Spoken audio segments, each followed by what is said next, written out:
right, so we can go ahead and talk about Fire Force.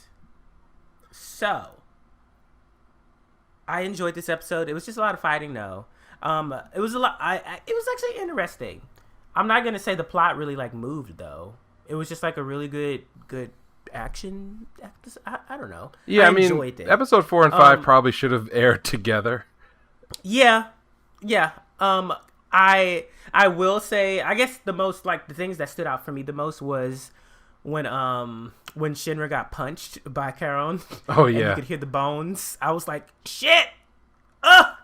And then it was I actually yelled when Shinra did like the new move. Oh yeah. Whatever. Corna. Well, it would Corna, yeah. So I didn't yell when he did Corna. I yelled when he was celebrating, and then the camera panned to Charon behind him, and he just got fucking washed, and his body just went flying, and I was like, oh shit!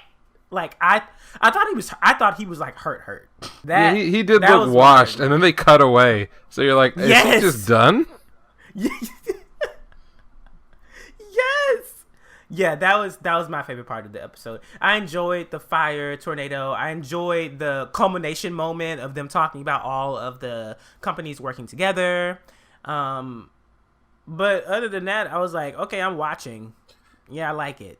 Yeah, I mean, you can just get the feeling that like the author had like a really cool idea, and he kind of just like threw it in there, like, oh yeah, rock music stuff, awesome, and then we'll have to do something to show all the fire teams that they've assembled so far working together, and so that's kind of what the purpose of the episode was. You're right; there was story, but it didn't actually advance the plot directly. Mm-hmm. They also kind of cut away from Arthur's fight, and realistically it's not that interesting in the manga because they're this is their second time encountering each other, and those two characters, it's Arthur and Haumea, are like direct counters to each other. So in a weird way, like they have a continuing story, but it's not one that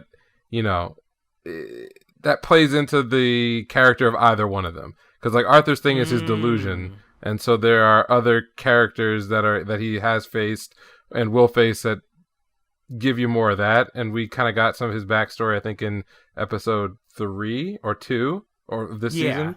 I guess technically it's episode 26, where you sort of see his family, but you're not really expanding on that or doing very much with it in the confrontation with Haumea, so they kind of just cut away from that, and that's fine. He'll have his time to shine later, I'm sure. That's all I got for Fire Force. Yeah, it wasn't much. It's not filler, but it is sort of a resolution to one small plot thread, and then they'll sort of hop into more meaningful stuff, I think, the next couple episodes.